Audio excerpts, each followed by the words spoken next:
Jadi masih beberapa kali gitu untuk apa namanya diminta untuk melakukan sharing-sharing dan diskusi dengan teman-teman di IDNSA.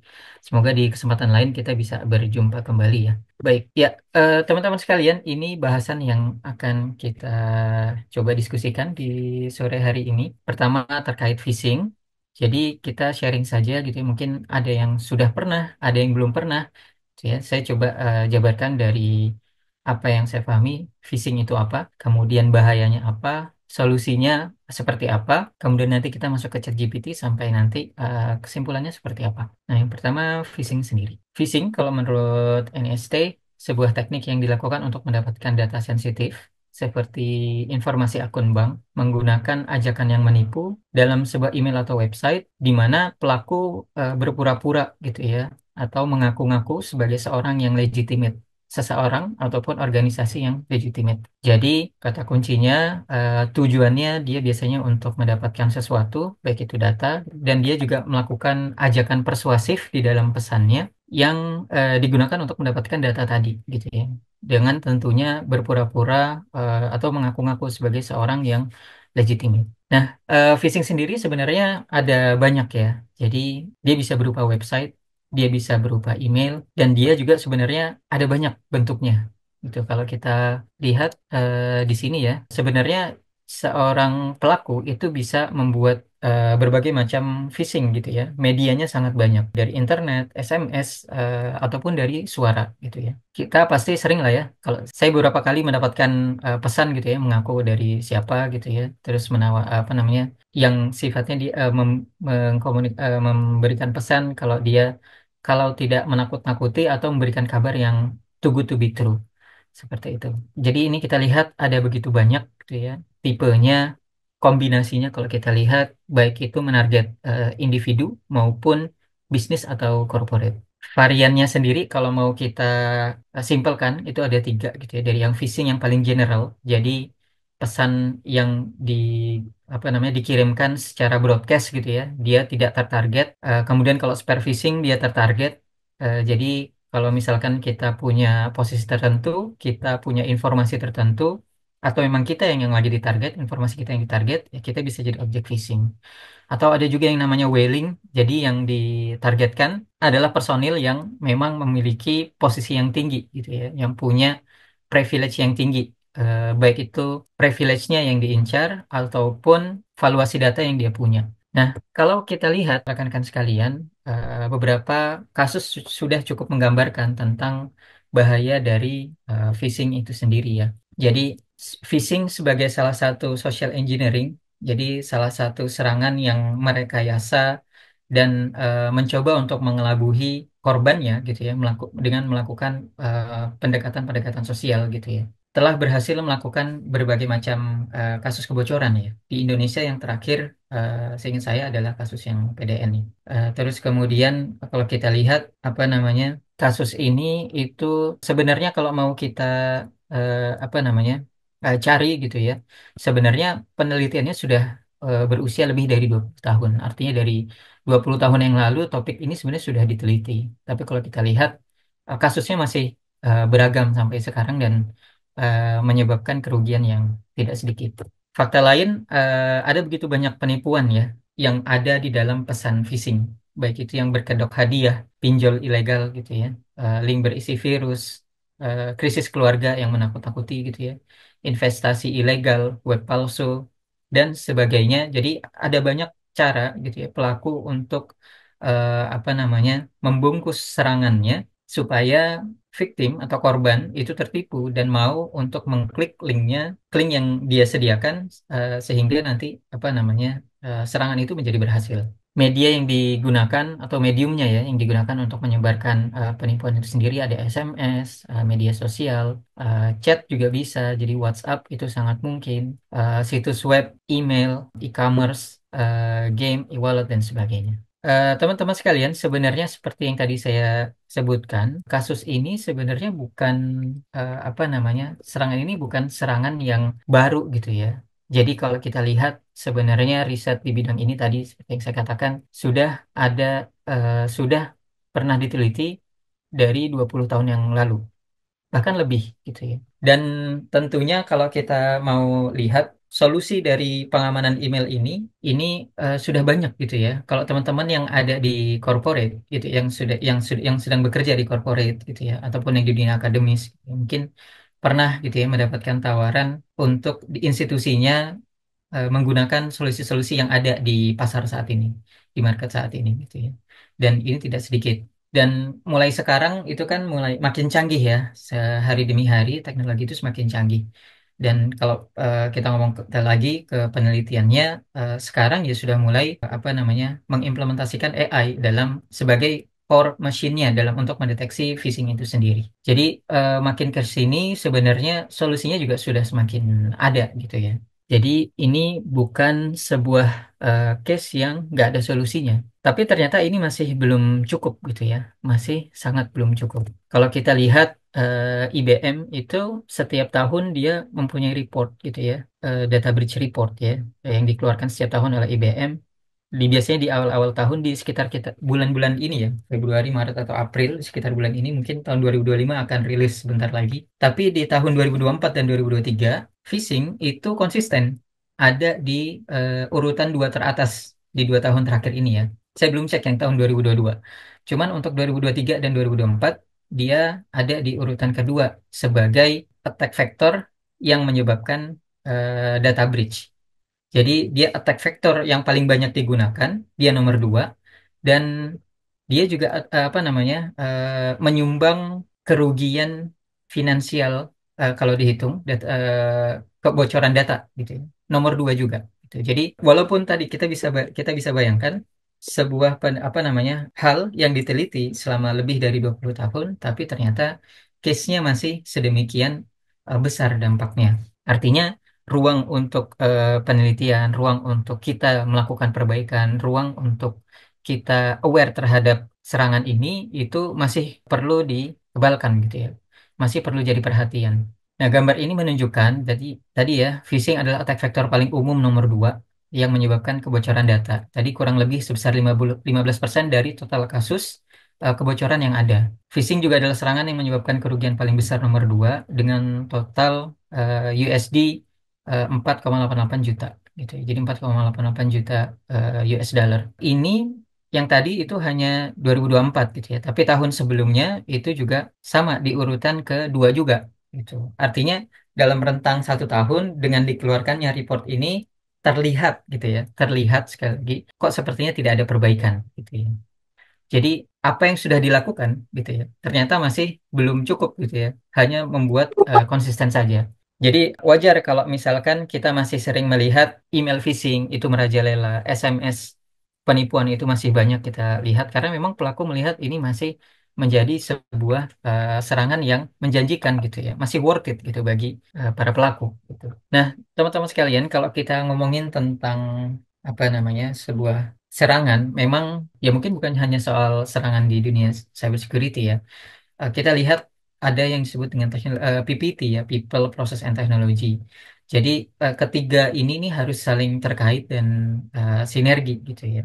Kalau kita apa namanya berharap dengan adanya solusi tadi itu kemudian masalah bisa selesai, ternyata tidak sesederhana itu gitu ya. Dan apa kalau kita mengandalkan teknologi saja sebagai ini ya, sebagai misalkan kita sebagai cyber security engineer gitu ya di korporasi kita, di organisasi kita beranggapan bahwa dengan memasang solusi email security di perusahaan itu sudah cukup, nah itu salah besar. Karena ya tadi perlu ada proses di sana, perlu ada people juga yang aware, yang apa namanya, yang paham tentang phishing itu sendiri, tentang paling tidak basic lah ya, tentang yang cukup untuk memunculkan awareness itu sendiri. Karenanya pencegahan phishing tidak dapat dilakukan dengan bergantung pada teknologi saja gitu ya. Jadi dari sisi apa namanya policy ini juga perlu disusun, perlu ada kebijakan dari sisi direksi, misalkan. Dan dari orang-orangnya juga perlu apa namanya awareness itu sendiri, perlu edukasi juga seperti itu. Nah, sebenarnya teman-teman sekalian, oleh karena itu sebenarnya kita sebagai orang itu sebagai people, karena tadi kita tidak boleh rely only itu teknologi, ya kita harus menggunakan teknologi. gitu ya. Jadi emang teknologi ada bukan untuk menggantikan kita ya, tapi emang kita harus menggunakan. Jadi ada kata kerja aktif di situ ya. Kita menggunakan teknologi. Kalau kita apa namanya menggunakan, berarti ya kita harus tahu cara menggunakan, kita harus tahu kita gunakan untuk apa dan sebagainya. Dan dalam beberapa penelitian juga disebutkan bahwa sebenarnya AI gitu ya, saat ini kan dengan boomingnya AI, dengan semakin berkembangnya AI, machine learning dan sebagainya, itu sebenarnya bisa kita gunakan untuk memudahkan, mempercepat gitu ya kerja-kerja kita. Dan terbukti kok apa namanya AI, machine learning, deep learning dan sebagainya, implementasi AI dalam cyber security itu mempercepat kita untuk mendeteksi adanya serangan. Gitu. Jadi dalam apa namanya beberapa temuan AI ini sangat membantu. Yang sebelumnya mungkin butuh waktu lebih lama untuk mendeteksi bahwa dia sedang diserang, saat ini bisa semakin cepat dalam mendeteksi. Nah, ChatGPT ini adalah salah satu produk AI yang paling populer saat ini gitu ya. Dan ini bisa dilakukan oleh siapa saja gitu ya. Tergantung kita nanti mau promptingnya seperti apa dan untuk apa. Karenanya ini menarik sebenarnya ya untuk kita gunakan juga sebagai untuk mendeteksi apa namanya serangan phishing ini sendiri. ChatGPT ini kan mudah ya diakses oleh semua orang gitu ya. Dan salah satu poin yang saya dapatkan ketika apa namanya baca-baca gitu ya tentang phishing ini sendiri, tentang cyber security sendiri, bahwa implementasi cyber security itu ternyata tidak merata. Jadi kalau kita bicara tentang kemajuan teknologi, kemajuan penelitian gitu ya, ternyata ada faktor lain gitu ya. Kenapa kok dengan penelitian yang sudah maju, apa namanya, kasusnya ternyata tidak menurun gitu ya. Bukan berarti penelitiannya tidak bagus gitu ya, tidak terimplementasi dengan baik, tapi juga ternyata tidak semua bisa mengakses kemajuan teknologi tersebut gitu ya. Kalau kita lihat, saya pernah gitu ya punya pengalaman juga gitu ya di perusahaan, bagaimana sebenarnya perusahaan itu juga apa namanya mempertimbangkan masak-masak gitu ya ketika ingin membeli atau subscribe gitu ya mengimplementasikan sebuah solusi cyber security gitu ya di kantornya gitu ya, karena apa namanya pasti akan berpikir ulang gitu ya, sebuah teknologi gitu ya cost-nya tinggi, ini apa namanya benefitnya apa buat saya gitu ya, worth it nggak dengan income, biasanya seperti itu. Sama lah kita kalau misalkan melihat apa namanya bola gitu ya, kita menonton bola gitu ya, sepak bola, pasti yang lebih apa namanya yang lebih menentukan kemenangan itu biasanya kan penyerang gitu ya. Tapi kalau kita bicara tentang investasi back gitu ya, defender, itu sebagus-bagusnya back kalau kita nggak bisa ngegol, kita belum bisa menang gitu ya. Ke dalam konteks perusahaan belum tentu bisa memberikan apa namanya revenue gitu ya. Nah, masalahnya kalau kita ngomongin cyber security, apalagi sebagai usernya, kita belum bisa, cyber security ini tidak memberikan revenue gitu ya, tapi memang menjaga, dan ini yang jadi PR sebenarnya ya. Tidak semua pimpinan paham soal terkait hal itu gitu. Jadi cyber security sebagai penjaga revenue ini kalah pamor dibandingkan hal-hal lain yang bisa apa namanya menghasilkan revenue. Nah, ChatGPT ini free gitu ya. Jadi kalau misalkan kita punya organisasi yang small gitu ya, kita nggak mungkin membeli solusi teknologi berbasis AI gitu ya, cyber security yang cost-nya sangat tinggi, kita bisa juga gunakan gitu ya ChatGPT. Apalagi kalau kita sebagai individu gitu ya, kita bisa individu. Karena kalau email security itu kan dia terikat misalkan dengan email service yang digunakan gitu ya. Jadi kalau kita punya email pribadi atau email di luar service yang disubscribe oleh kantor, ya dia tidak bisa menggunakan solusi tersebut. Nah, kita coba masuk. Ini adalah kita coba gini ya. Saya coba melakukan deteksi phishing email gitu ya. Nah, ini adalah sampel email phishing yang saya ambil dari Google Image gitu ya. Misalkan ada inbox seperti ini. Ini cukup di screenshot saja gitu ya. Kan ChatGPT itu bisa ya apa namanya berbasiskan tidak hanya prompt tapi juga menggunakan image gitu ya. Jadi di screenshot dia jadi image, terus kemudian kita upload ke ChatGPT, kita bisa prompting dari situ gitu ya. bisa tambahkan prompt kita. Di sini kita lihat ini ada satu email gitu ya dengan subjek important your password will expire in 1 days. Dari from-nya adalah my university, aliasnya kemudian kepada kita gitu ya. Dear network user, this email is meant to inform you dan sebagainya. Please follow the link below to update your password gitu. Dan kemudian ada link di sini yang bisa kita klik gitu ya. Nah, ini ketika misalkan kita kirim prompt-nya, ternyata ChatGPT pun bisa gitu ya untuk mendeteksi, menganalisa apakah sebuah email itu merupakan sebuah phishing atau tidak gitu. Jadi hanya berbekal screenshot dan prompt sederhana saja dia bisa menganalisa gitu ya. Dari sini kita lihat dari gambar tersebut hasilnya nih, email tersebut tampak seperti contoh email phishing gitu ya. Analisanya adalah nadanya mendesak gitu ya. Dilihat dari kita lihat subjeknya Anda akan kadaluarsa dalam 1 hari. Jadi phishing seringkali menggunakan ada urgensi gitu ya. Urgensi menakut-nakuti supaya kita lebih panik gitu ya. Psikis kita agak diserang di sini gitu ya.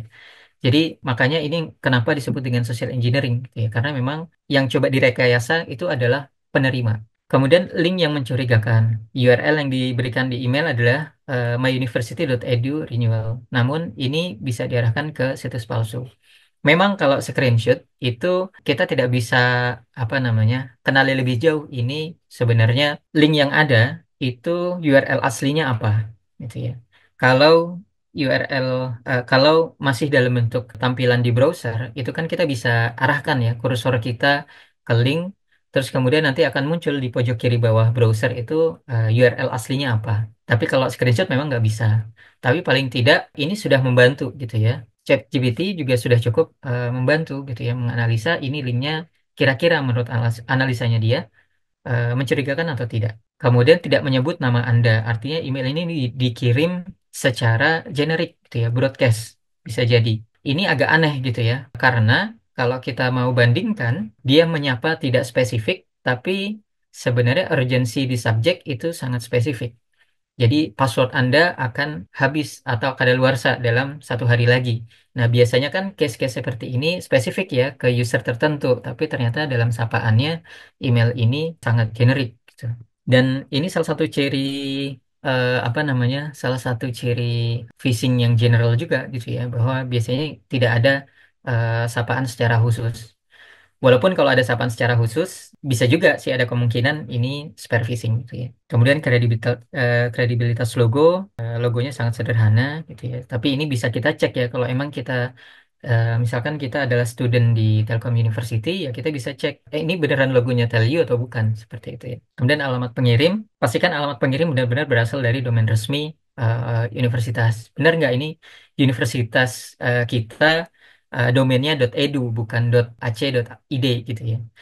Atau dari alias dari pengirim ini juga bisa kita lihat sesuaikan benar nggak sesuai nggak domainnya itu telkomuniversity.ac.id atau tidak gitu ya. Karena seringkali alias dengan email from-nya itu berbeda ternyata domainnya. Nah, ini jawaban ChatGPT ya terkait phishing email. Kita coba cek ke apa namanya ke bentuk phishing yang lain. Ini SMS. Nah, jadi saya masih pernah gitu ya mendapatkan SMS seperti ini. Contoh sampel teks SMS phishing gitu ya, diambil dari SMS saya sendiri gitu. Jadi ini ada saya dapat SMS menyebutkan bahwa dia dari kantor pos. Barang Anda disita karena nomor rumah Anda hilang. Gitu ya. Silakan periksa dan perbarui alamat yang benar melalui laman berikut lah seperti itu ya. Nah, kemudian kita bisa lihat di sini saya sekali lagi saya screenshot kemudian saya tambahkan prompt sederhana apakah SMS ini phishing atau bukan. Pertama, dia bisa melihat bahwa SMS bisa memberikan jawaban SMS tersebut kemungkinan besar merupakan phishing. Ini analisanya. Indikasinya pertama ada nada mendesak, lagi-lagi ada urgensi yang muncul gitu ya di pesan ini. Kemudian membuat kita takut gitu ya, membuat kita was-was. Apalagi kalau kita tipe orang yang sering nungguin Shopee gitu ya dari e-commerce. Ini udah beneran sampai atau tidak gitu ya. Atau kebetulan kita sedang menunggu kiriman dari keluarga dan sebagainya gitu ya. Ada paket yang harusnya kita terima. Bisa jadi relate gitu ya. Kalau bisa jadi relate, ini benar-benar bisa mempengaruhi gitu ya. Kemudian pengirimnya nggak resmi. Jadi ini kantor pos. Biasanya sih kalau institusi formal dia menggunakan sudah kerjasama gitu ya dengan provider lah ya, untuk hal-hal yang seperti ini. Dan kalau kita lihat sih, kita bisa pelajari sih sebenarnya kebiasaan kurir zaman sekarang itu kan, kalau di e-commerce ya dia menggunakan apa namanya platform tersebut untuk apa namanya berkirim pesan gitu ya. Atau saya sering dihubungi juga melalui WA gitu ya. Dan dia tidak mengaku-ngaku sebagai kantor pos institusinya gitu, tapi ya saya kurir dari apa namanya e-commerce A gitu ya, A B atau C dan sebagainya. Paket Anda dan ada di sini gitu. Seperti itu. Kemudian tautan pendek yang tidak dikenal. Ini apa namanya URL shortening ini itu apa nggak resmi ya kalau kita bandingkan dengan satu institusi yang resmi, kantor pos. Kita bisa cari juga sebenarnya ini apa namanya URL domain yang shorten ini beneran digunakan di Indonesia atau bukan gitu ya, karena kantor pos ada di institusi yang ada di Indonesia, kita bisa telusuri lebih jauh sebenarnya gitu. Tapi di sini ChatGPT membantu kita menganalisa juga gitu ya, bahwa ini adalah tautan yang mencurigakan sebenarnya. Kesalahan penulisan atau struktur kalimat gitu ya. Kalau kita lihat nomor rumah Anda hilang, nomor rumah hilang ini kan nggak umum gitu ya. Biasanya kan ya nomor rumah tidak ditemukan gitu ya. Rumah Anda ditemukan karena alamat tidak sesuai. Ini kan lebih manusiawi bahasanya dibandingkan dengan nomor rumah hilang, gitu ya. Jadi frase yang digunakan aneh. Kemudian permintaan data sensitif, silakan perbarui alamat yang benar melalui link berikut. Nah, ini juga apa namanya aneh gitu ya, dan tidak umum. Berikutnya ini phishing website gitu. Nah, kita bisa juga menganalisa gitu ya sebuah website itu apakah dia phishing atau tidak menggunakan ChatGPT. Sekali lagi, ini juga saya gunakan dengan screenshot gitu ya, atau berdasarkan image saja diambil dari Google Image. Kemudian ya kita lakukan prompting lagi apakah website ini phishing atau tidak. Nah, berdasarkan gambar yang dilampirkan ini yang kita prompt kita kirimkan ke ChatGPT, ternyata ini kemungkinan besar juga adalah phishing gitu ya. Pertama dari URL-nya nggak resmi.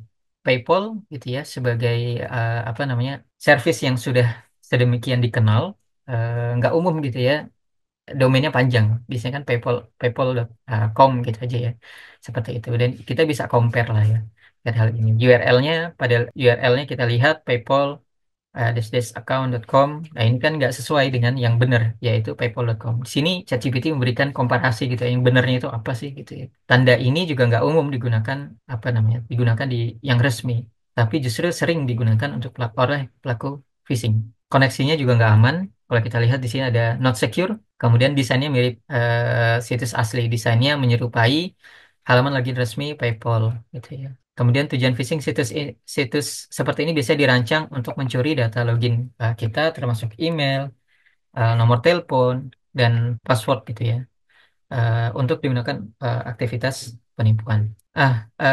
Akhir kata teman-teman sekalian, tadi saya sudah sedikit banyak bicara gitu ya, menyampaikan tentang bahwa penelitian bahkan yang sudah dilakukan selama lebih dari 20 tahun pun itu ternyata kasusnya masih banyak hingga kini gitu ya. Dan hal ini membuat saya berpikir gitu ya dan menarik kesimpulan bahwa sebenarnya kemajuan teknologi itu nggak boleh gitu ya membuat manusia, membuat people itu negligent atau abai lah ya terhadap phishing knowledge dan awareness. Karena yang namanya teknologi itu kalau kita baca penelitiannya, apalagi teknologi yang berbasis pada AI, salah satu isunya adalah tentang akurasi gitu ya. Jadi tentu selalu ada false negatif, true negatif gitu ya. Jadi selalu ada yang tidak tepat lah ya, yang seharusnya akurasinya kita harapkan ternyata tidak 100%. Belum ada yang bisa mendeteksi sampai 100%. Yang bisa menutupi kekurangan-kekurangan tersebut tentunya adalah manusia itu sendiri. Jadi kalau kita rely only itu teknologi, selalu ada email mungkin ya yang berhasil masuk gitu ya, yang tidak bisa yang berhasil melewati lah beberapa layer dari security yang kita masuki, yang kita siapkan. Jadi kalau dari sisi people tidak siap ya dengan adanya kemungkinan-kemungkinan ini, bisa jadi ya kita menjadi korban juga gitu dari serangan-serangan tersebut. Karenanya kita sebagai people ini harus aware gitu ya, baik kita maupun orang-orang di sekitar kita maupun orang yang ada di company kita gitu ya, yang bisa menjadi apa namanya celah buat organisasi gitu ya. Dan yang bisa jadi celah ya semua orang yang ada di organisasi tersebut. Karenanya seringkali lah ya kita bisa mendengar gitu ya bahwa human is the weakest link in cybersecurity, bahwa sebenarnya manusia itu adalah justru link yang paling lemah di dalam cyber security itu sendiri. Bagaimana sebagaimanapun teknologi itu sudah dirancang, eh, defense layer itu sudah berlapis, seberapa layer pun gitu ya, seberapa lapis pun, ternyata kalau humannya abai, ya humannya gampang dimanipulasi, tetap serangan itu bisa masuk gitu ya. Karenanya kita sebenarnya juga adalah pihak gitu ya yang justru yang paling paling penting gitu di sisi lain.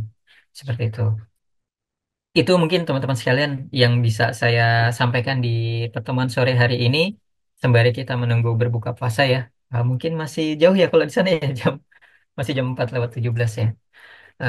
Demikian yang bisa saya sampaikan. Terima kasih. Assalamualaikum warahmatullahi wabarakatuh. Saya kembalikan ke Waalaikumsalam warahmatullahi Warden. wabarakatuh. Terima kasih Bang Agra yang sudah sharing sore hari ini. Silakan buka puasa dulu barangkali. Ya, sambil menunggu memberikan kesempatan ya kepada Bang Atra untuk berbuka puasa ya karena posisi lagi di Jepang. Silahkan bagi rekan-rekan yang ada ingin ditanyakan ya silahkan ditanyakan bisa di chat bisa apa open mic juga boleh silahkan gitu ya.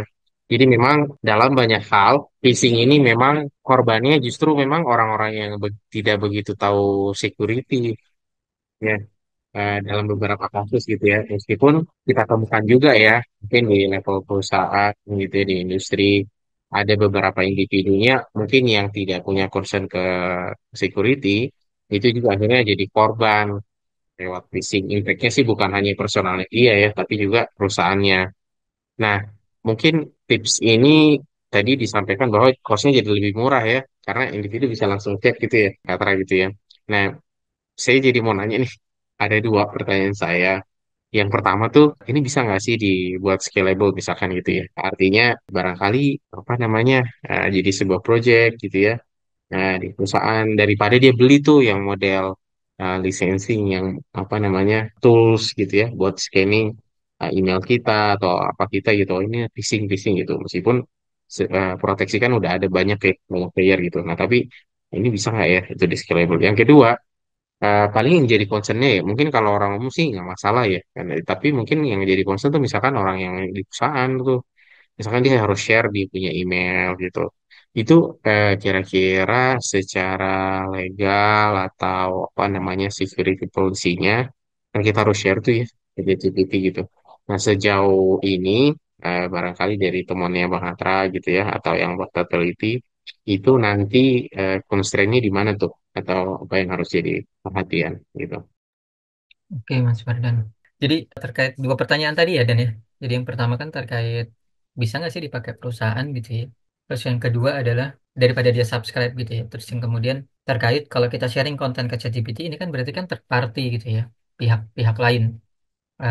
Dari sisi datanya sendiri gimana gitu. Karena kita ekspor data keluar gitu ya. Keluar pihak perusahaan kita. Di pertanyaan pertama, bisa nggak ini dilakukan gitu ya, diimplementasikan oleh perusahaan? Jawabannya sih bisa gitu ya. Jadi sebenarnya hal yang saya sampaikan ini untuk dilakukan individu gitu ya. Jadi tinggal screenshot, kemudian kita kasih prompt sederhana tadi, ini phishing atau enggak gitu ya. Itu kenapa isinya seperti itu? Karena ya supaya setiap orang bisa melakukan ini gitu ya. Tapi kalau perusahaan mau melakukan ini, ya berarti perusahaan perlu effort juga gitu ya untuk mendevelop sistemnya gitu ya supaya ya dia bisa mungkin lebih otomatis atau lebih seperti apa namanya ya menjadi sebuah sistem lah gitu. Kalau misalkan kita tadi screenshot sendiri terus kemudian kita prompt sendiri itu kan lebih manual ya. Kalau perusahaan mau bikin ya bisa saja karena kan ada API-nya juga ya di ChatGPT ya seperti itu. Terus kemudian kalau terkait datanya sendiri, isu data yang kita sharing keluar seperti apa, yaitu kembali ke masing-masing. ChatGPT sebenarnya sudah mempunyai term and condition sendiri ya, bagaimana dia memperlakukan data itu seperti apa. bagi yang menggunakan ChatGPT ya berarti dia bersedia gitu ya untuk menerima terms and condition yang sudah dituliskan oleh ChatGPT. Dari sisi kita sebenarnya kita juga bisa melakukan filtering sebenarnya. Jadi kita screenshot terus kemudian kita buramkan dulu gitu ya. Misalkan informasi penerimanya itu siapa gitu ya.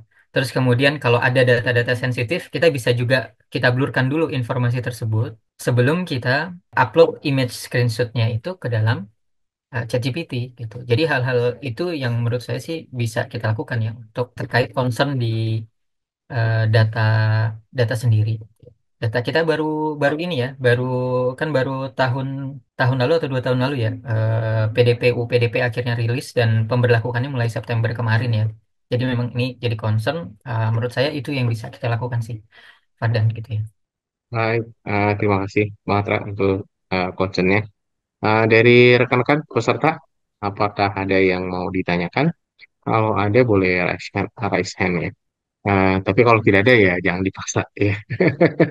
Ya, mengingatkan ya, silakan teman-teman jangan lupa ngisi presensi, ngasih feedback gitu ya. Dan bagi yang belum sempat join grup WhatsApp-nya, silakan join grup WhatsApp-nya juga. Jadi sebetulnya kita ada juga ya Telegram yang grup lama, tapi paralel karena kita lebih sering menggunakan WhatsApp, jadi mungkin kita akan lebih banyak nanti di WhatsApp. Jadi beberapa informasi update dari kegiatan ide ini kalau misalkan teman-teman mau terlibat ya feel free untuk menyampaikan di grup. Sepertinya itu aja ya, kayaknya nggak ada yang nanya nih gitu ya. Apa namanya, untuk sesi kita kali ini ya. Tapi mudah-mudahan ada manfaatnya ya. Kalau misalkan teman-teman di sini hadir, wah sepertinya bukan level saya nih gitu. Nah mungkin bisa disampaikan nih ke rekan-rekannya atau saudaranya, emak bapaknya gitu ya, om tantenya gitu. Jangan sampai jadi korban phishing gitu. Mencegahnya mudah ya, nggak terlalu harus jadi orang yang teci banget gitu, orang yang sangat mengerti teknologi. Kita bisa minta tolong bantuan ChatGPT gitu, apalagi yang sifatnya tadi personal, meskipun mungkin challenge-nya kan di apa namanya emosional ya. Kadang-kadang ketika momennya tepat kita juga lagi urgent, atau ya mungkin case yang suka saya ceritakan ya di kelas tuh, ketika musim Agustus September Oktober itu kan musim ganti kontrak kan tuh biasanya di lingkungan universitas ya mahasiswa, biasanya suka tiba-tiba ada broadcast SMS gitu, seolah-olah di bapak kos gitu. Nah itu kan momentumnya tuh pas, ya mungkin benar-benar ada yang memang belum bayar atau ada yang udah kelewat sehingga tiba-tiba kaget gitu, dan oh iya sih harus segera bayar itu, dan seterusnya jadi korban phishing. Mungkin kalau yang levelnya lebih besar lagi ya mungkin pas sampai bank account-nya di take over dan seterusnya gitu ya. Nah, karena salah klik atau download aplikasi gitu. Eh, Mungkin kliknya via email dan sebagainya gitu. Mudah-mudahan kita nggak jadi korban. Itu mungkin sebagai penutup dari saya. Terima kasih kepada Bang Aditya Putra ya, sudah mau menyempatkan waktu mengisi webinarnya apa namanya ID Nisa di 2025 ini pas di bulan Ramadan dan diganggu waktu berbuka puasanya dengan keluarga gitu ya. Cukup satu kali aja kok Kak. Gitu ya, habis ini beda lagi gitu ya. Eh, Mudah-mudahan Aman-aman. apa namanya mendapatkan pahala diridhoi oleh Allah Subhanahu Wa Taala untuk sharing-sharing kita. Terima kasih juga ke rekan-rekan yang sudah hadir berpartisipasi di apa namanya webinar community kita. Kita tunggu kolaborasinya, kita tunggu kerjasamanya, inisiatif-inisiatifnya, sehingga kita punya impact yang positif ya dalam aspek security khususnya di Indonesia, bahkan yang paling tidak di region ya, karena kita masuk dalam alians ASEAN-Japan begitu ya. Dan mungkin lebih besar lagi. Sekali lagi itu saja dari Bang Tra, ada yang mau disampaikan kalimat penutup. Ya, ini mungkin sedikit ini tadi versi yang sangat sederhana dan mudah gitu ya. Tadi benar seperti katanya Mas Fardan. Kalau memang ini terlalu mudah gitu ya, gini doang gitu ya. Tapi ternyata mungkin ini bermanfaat gitu ya buat rekan-rekan kita. Karena phishing ini dampaknya bukan cuma kita, tapi lingkupnya bisa sampai organisasi seperti itu. Itu aja Mas Fardan. Terima kasih. Iya, jadi ya memang apa namanya yang perlu di tingkat kawan Indonesia kan bukan hanya orang yang mengerti IT ya, tapi orang-orang yang nggak mengerti IT juga. Jadi makanya kita juga bawa tema ini supaya jadi toolsnya nih teman-teman atau rekan-rekan atau saudaranya teman-teman yang hadir di siang hari sore hari ini. Mungkin itu saja. Terima kasih sekali lagi. Kita akhiri berarti sesi untuk sore hari ini ya. Untuk webinar kali ini, terima kasih feedback yang sudah masuk. Kita tunggu feedback-feedback yang lainnya. Saya izin untuk menutup ya, mengakhiri sesi webinar kali ini. Assalamualaikum warahmatullahi wabarakatuh dan selamat sore. Sampai jumpa rekan-rekan di kegiatan IDNSA berikutnya. Saya akhiri. Assalamualaikum warahmatullahi wabarakatuh.